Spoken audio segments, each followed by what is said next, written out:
Now, on News Talk 105.9 WMAL. O'Connor and Company. It is 7:07 on News Talk 105.9 WMAL. We are making sense of the news. A good Monday morning to one and all. I am Andrew Langer. You're listening to O'Connor and Company. I'm in for Larry O'Connor this week alongside my longtime colleague, Julie Gunlock. Good morning, Julie. Good morning. Joining us right now as he does, actually, before we get to Joe diGenova, next hour we're going to have Eric Baxter from the Beckett Fund for Religious Liberty. We're going to talk about what's going on in Montgomery County. But right now, joining us as he does every Monday morning is Joe diGenova, legal analyst and former U.S. attorney for the District of Columbia. And Joe, I've been itching to chat with you because I've got questions about this indictment. I know the indictment, we've been talking about it at length. But every time I read through that indictment, I learn something new. My favorite part of the indictment, if you can have a favorite part of the Georgia indictment, the Foie Willis indictment, is this one of the activities that is alleged to have furthered this conspiracy is asking this witness to meet with Kanye West's publicist at a police station. Because I know when I'm engaged in a criminal conspiracy, I'm going to tell the folks that I want to meet with, hey, let's meet in a police station. Wanted to get your thoughts on this. Well, one can't be struck by the brazenness of all of this. Yeah. Not just the Georgia indictment, but the Jack Smith double indictments and, of course, the indictment that started it all in New York with Alvin Bragg. Yeah. What you see is law enforcement people out of control with no supervision whatsoever, no constitutional limits in their lexicon of behavior. We have reached a very, very dangerous time after 250 years of being a free country. Never before has a political figure been subject to this type of legal assault by state and federal officials. This is not going to end well. And by the way, I'm not talking about Donald Trump. It's definitely not going to end well for Donald Trump. I don't care what his polls are. He's going to have to deal with the reality that when you have federal and state corrupt prosecutors, there's nothing that can be done about it when the mainstream media agrees with the corrupt prosecutors and when Main Justice, the U.S. Department of Justice, has become part of the problem. And so all I can tell you is the Georgia indictment is a farce, a legal farce, a constitutional farce. Those cases should all be removed to federal court because they involve matters involving a federal election. Federal officials predominate in it. And those other sort of small figures who've been indicted for committing one act, those indictments should all be dismissed on their face by the state authorities. But none of the state judges in Georgia is going to do anything to rain on this parade. And that is why federal removal is so important. Although the judge to whom the first removal cases has been assigned does not seem sympathetic to removal. Let me ask you this, because we talk about this. We talk about the pattern of the indictments and the corruption here. We have the story now that Biden officials met with Jack Smith's aide weeks before the Trump indictment. We have allegations of coordination between Foie Willis and federal authorities. Talk about the disturbing nature of all of these sort of interactions. Well, ordinarily, it wouldn't be a problem for state and federal prosecutors to talk to one another. They do that all the time, every day of the week. For example, there are drug task forces and gang task forces, and they talk to each other all the time. What's different is the subject matter and the substance of these indictments. It's all about one thing. It's about stopping a person from being a presidential candidate. We've never seen anything like this before. So that is what makes this type of collaboration or collusion between state and federal prosecutors disturbing, perhaps unconstitutional, perhaps illegal. But the only way you establish that is by hearings. And the only people now genuinely interested in getting at the facts are the Republicans who now run the U.S. House of Representatives. Yeah. So that the notion that at this point they need more time to determine whether or not there should be an inquiry is ludicrous. I had a conversation the other day with someone, a stockbroker, very knowledgeable, very wise, very Republican, very conservative, who said he had lost faith in the House of Representatives and was not going to vote anymore because Republicans do nothing when they get the power. And that tells you in a nutshell the conundrum for the Republicans. Right. If they don't go to an impeachment inquiry, they're going to lose the House. Yeah. Julie, go ahead. Yeah. Just a quick question. Do you think the Republicans are immediately going to move to impeaching the president, or are they going to take an interim step and impeach David Weiss first? There's not enough time to impeach David Weiss or Merrick Garland. Those days are gone. Let's just remember, they barely control the House now. Yeah. Their time in office ends in January of 2025. They are running out of time. They need an impeachment inquiry, not an impeachment proceeding, an impeachment inquiry so they can get advanced subpoena power to get the bank and personal financial records of the president and his entire family. Now, that's going to take time because the Biden family has indicated that they are lawyering up and they are going to litigate every one of those subpoenas. Now, why the Republicans have not sent out secret subpoenas like the January 6th committee did and the Intel committee under Adam Schiff, where they got phone records and bank records and all kinds of other records secretly. Apparently, the Republicans have not done that. Why they haven't done that? I'll tell you exactly why. Because they're stupid. Yes. This is definitely it. I mean, let me ask you this, and we're talking with Joe diGenova, legal analyst, former U.S. attorney for the District of Columbia. Is it about making sure that Donald Trump isn't on the ballot, or is it making sure that our focus going into 2024 is talking about whether or not Donald Trump should be on the ballot? It seems to me that the Democrats win both ways. Either they get Donald Trump off the ballot, or they get Donald Trump put in jail, or they get us focused on talking about whether or not Donald Trump is on the ballot. Where do you fall in all this? Well, it doesn't matter. I mean, the result is the same. And so the issue, what the Democrats have done, now remember, they could never do this unless they had the media in their corner. So the media is complicit in this. And without an independent journalism, you lose. The public loses. Yeah. It doesn't matter how brazen everything they're doing is. Because, if the tree falls in the forest and there's nobody there, who knows? Who cares? Yeah. And what's going on here is a massive, massive coordination between the media and the Democratic Party to make it sound like the issue is Donald Trump. The issue is Joe Biden.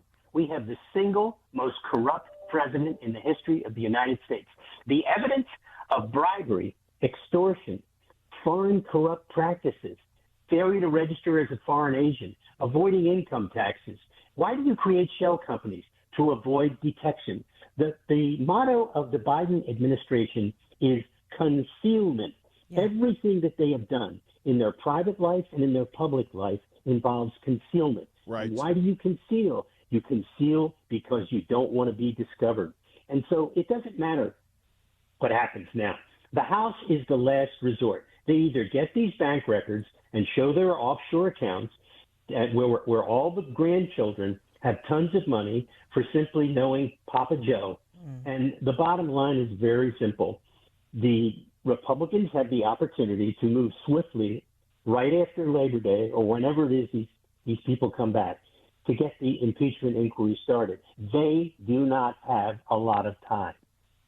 Well, there you go. Well, listen, we're going to continue our conversation with Joe diGenova in just a moment. But first, it's 7:15 a.m. WMAL traffic and weather every 10 minutes. First on the fives, here is Jamie Whitten in the Hadid Carpet Cleaning Traffic Center. WMAL. Making sense of the news. Live from the Home Paramount Pest Control Studios. Home Paramount, the leader in pest control since 1939. On the next Vince Colonnade show, the left does it again. We'll get into the details of their latest efforts to meddle in the 2024 election. Join us 3 to 6 right here on WMAL. So we're talking with Joe diGenova. We talk to him every Monday. He's a legal analyst, former U.S. attorney to the District of Columbia. When we were going out, Joe, we were talking about Hunter Biden. There is this interview with Victor Shokin, a lot of discussion over Victor Shokin and his credibility. And one of the things that gets me is we have this email from 2015 from Victoria Nuland, who is a senior State Department official, letter to Shokin, praising him as prosecutor, saying that the U.S. has been impressed with him. A year later, he is out of office, fired by Joe Biden. Joe Biden very proud of getting Victor Shokin fired. What do you make of all this? Well, you've seen that famous tape of Joe Biden at the Council on Foreign Relations bragging about how he got Victor Shokin fired. Now, in the law, we call that something. It's called a confession, and it's an admission. It's an admission against interest. It's usable against him. By the way, every one of Joe Biden's public statements where he has lied about everything that he's talked about, that's the one thing he didn't lie about, that he got Shokin fired. Right. But all of his lies, and that public statement, by the way, about Shokin, which is on tape, every time Joe Biden made a statement like that, he was a co-conspirator, remember, in a plot to do various things, to hide certain things in the corruption in his family. Every time he made one of those statements, the statute of limitations for all crimes related to those acts was extended brand new. So all this whining about the tax cases, every one of those tax cases can be revived by a conspiracy count against the Biden family. So let's see how creative David Weiss is. But the bottom line is this. In 2019, this is really fascinating. This is how scary Fox News is. In 2019, my wife, Victoria Tunson, informed America's television audience about everything that Victor Shokin is saying right now on a Lou Dobbs show. Yeah. And at the end of that show, that was the last time either Victoria or I ever appeared on Fox News. Everything that Brian Kilmeade is talking about in these interviews with Victor Shokin was on Lou Dobbs that night in 2000. And when I called, I sent a text message to Brett Baer the other day reminding him of that. He sent me back a snarky text message saying, yeah. I mean, let me tell you something. Fox News is in the tank. And if they pretend by letting some of the people on Fox and Friends in the morning talk about this stuff, they are the biggest phonies up at Fox. And it starts at the head with Suzanne Scott, a close personal friend of George Soros. She's the lead thug at Fox News. So all this breathless stuff about Shokin on Fox, they had it 4 years ago on Lou Dobbs' show from our law firm, and they blew it off. Wow, Joe. Just following on this Shokin and the Hunter Biden investigation, McCarthy this weekend actually said that Democrats are starting to get nervous. I can predict your answer. Why are they nervous? The media's in the tank for Joe. But do you think there's going to be any kind of moment where Democrats do cross party lines and join the Republicans in calling for impeachment or for anything? No. Here's what's going to happen. Here's what I believe is definitely going to happen. There's a fascinating article in the Washington Times this morning by a psychiatrist analyzing Biden's physical and mental state, and he says that Biden is suffering from confabulation, which is a late-stage form of dementia, where you begin to make up things. When your memory fails you, you fill in the blanks with fraud. And that is exactly what Biden has been doing for a very long period of time. What's going to happen is he's going to get so bad, Biden, is going to get so bad that there will be the Barry Goldwater trip to the White House. It will be ugly. It will be nasty. I don't know who among the Democrats is capable of making that trip. But it is fairly obvious that the president is on very, very substantial amounts of psychotropic medications to keep him functioning. You don't disappear for days at a time, for hours and hours out of the day because you are functioning. He is dysfunctional. He cannot function. He is drugged up. And you talk to people in Wilmington, Delaware, the people up there where I was born and raised, where I knew the Bidens, every phone call you have, people are incensed. They're outraged. They're embarrassed by his presence. They're embarrassed by the Grifter family. They know he's sick. They know he's mentally deficient. And to think that wife, Jill Biden, is putting our country through this because she wants to be Edith Wilson. Yes. She wants to run the country just like Edith Wilson did when Woodrow had his stroke. We are in a very bad situation. The Democrats do not have any brave people amongst them. They have people like Hakeem Jeffries, this clown, who all he knows how to do is do partisan hackery. And then, of course, there's Chuck Schumer, who knows how to make threats to Supreme Court justices. But they will be overcome by circumstances. Biden will become so dysfunctional that he will be hidden every day, and Jill Biden will be president. I don't fear Kamala. I fear Jill. Yeah. Here, here. Well, and it's certainly all. Listen, the moment for them is going to be if No Labels does put up a candidate, which is why they're so afeared. They're going to be forced to get rid of Joe. Joe diGenova, listen, thank you so very much for joining us today. God save America.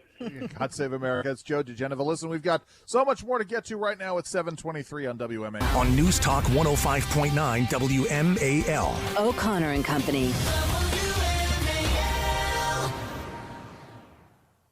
We are back. I am Andrew Langer in for Larry O'Connor today. And, of course, I'm sitting here with Julie Gunlock joining me, my longtime colleague. Hello, Julie. Good morning.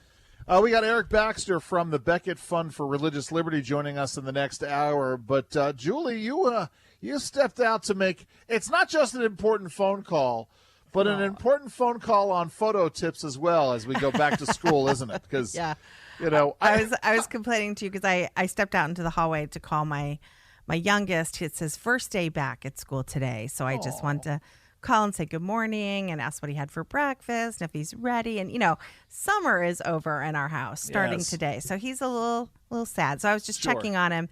And, because I'm in the studio and I'm not at home, there's always the picture that has to be taken. So I had to remind my husband to take the picture. And I was complaining to our producer, Heather, that I know I'm going to get a picture. He will take the picture. But the framing will be just awful. It'll either be crooked or it'll be like, hey, could you just stand there? And my son will be standing next to the garbage can or the recycle. And I'll be like, that's so ugly. Like, couldn't you had him stand in front of a tree or next to a tree or something? No. So I'll get the picture. It just... it won't be the Instagram-ready picture. We're doing our best. I'm not going to throw my baby brother under the bus in terms of his being a single dad this weekend. But I will tell the story. My wife was in the Air Force for 25 years, and she was deployed in 2007. Sure. And I had my routines with the kids, and I'm a dad. I've got a 2.5-year-old at home, as well as a 4, almost 5-year-old at the time. But I'm a dad, and doing a kid's hair is not the thing for me.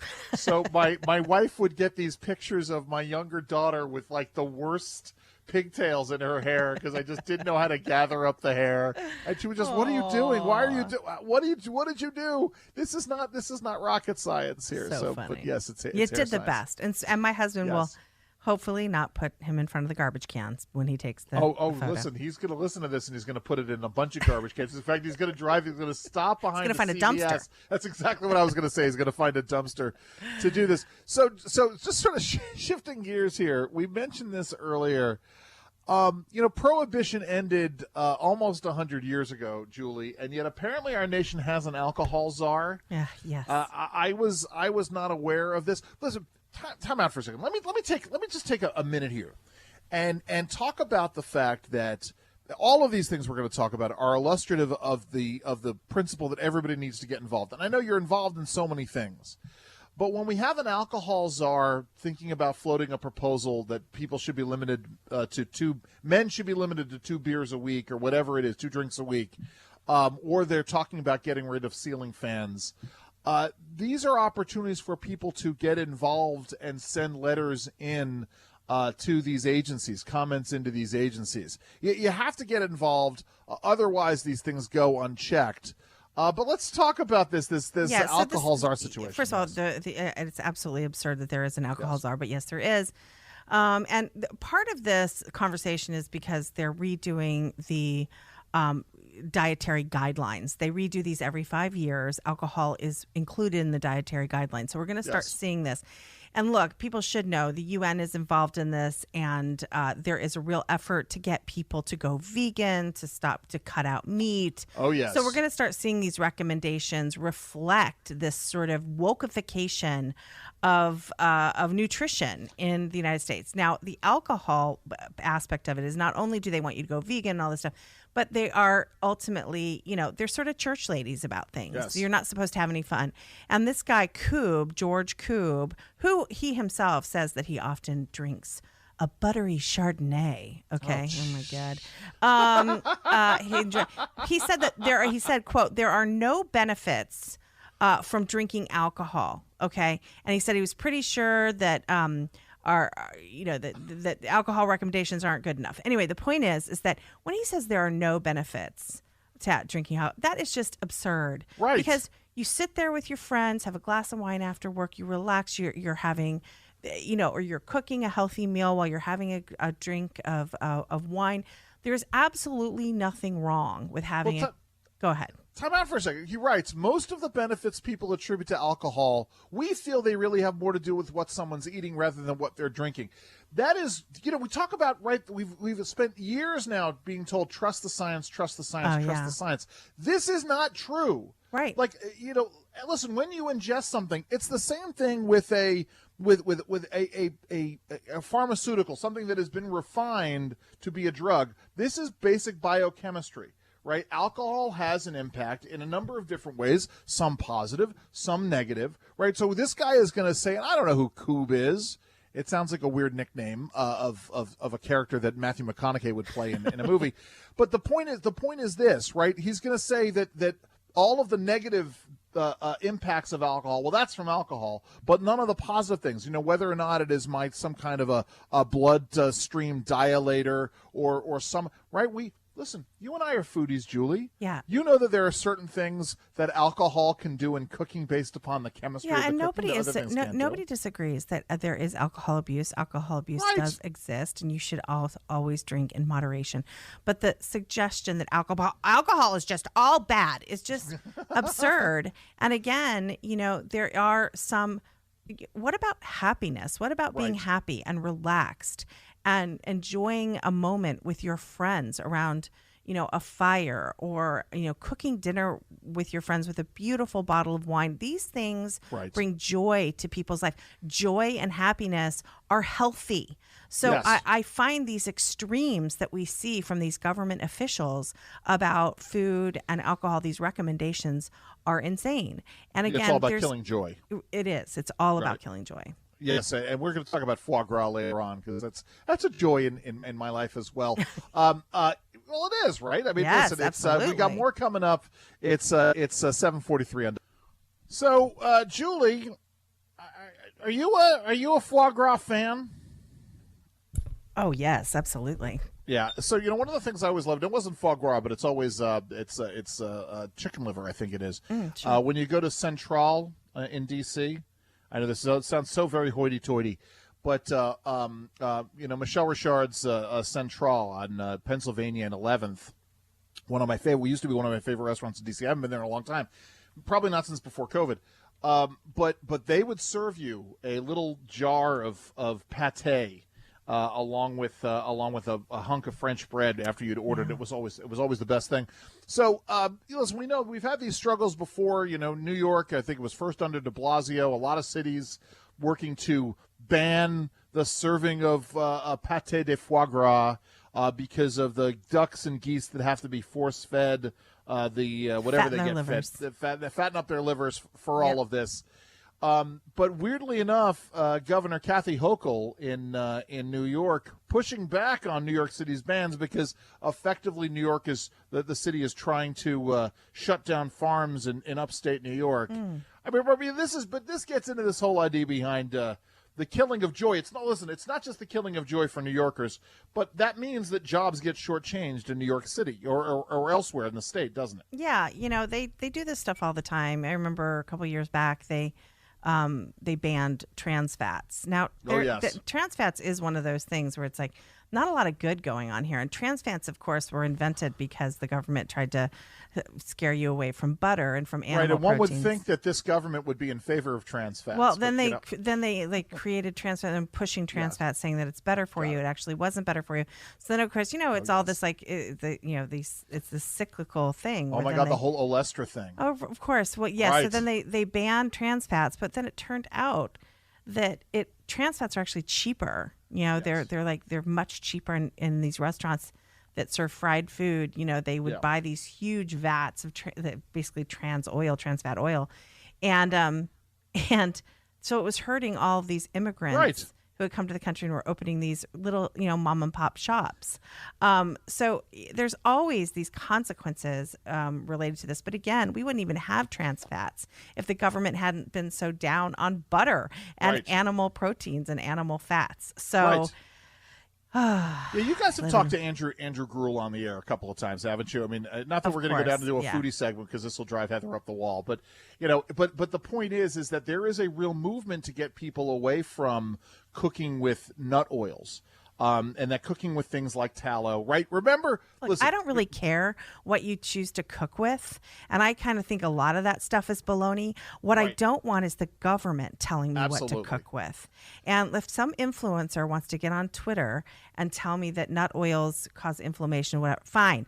What I don't want is the government doing that. And these dietary guidelines are always wrong. Let's not forget the pyramid. Remember the pyramid that we grew up with, where you were supposed to eat a ton of carbs, right? Right. And then, a little bit of meat, a little bit of fat. I mean, they were wrong. And they were wrong for years. And we have an obesity problem in this country. And I wonder why. So, again, I don't care about, I'm perfectly fine with people getting up there and look, Gwyneth Paltrow, she's grating. She's annoying. She tells you to take a bath and goat milk and all this other stuff. Whatever. It's nuts. She's nuts. She's free to do it. What I don't want is the government getting involved and telling me to take a bath in goat's milk. I agree with that. What I want my fries cooked in beef tallow like they used to do at McDonald's. I want my pies made with lard, pork lard, leaf lard, because even you get that little bit of porkiness in your pie. No, you don't like the porkiness in the pie. I'm not disagreeing. There you go. Yeah. Yes, I'm laughing. Yes, so that's what I want. Listen, it is 7:52 here on O'Connor & Company WMAL.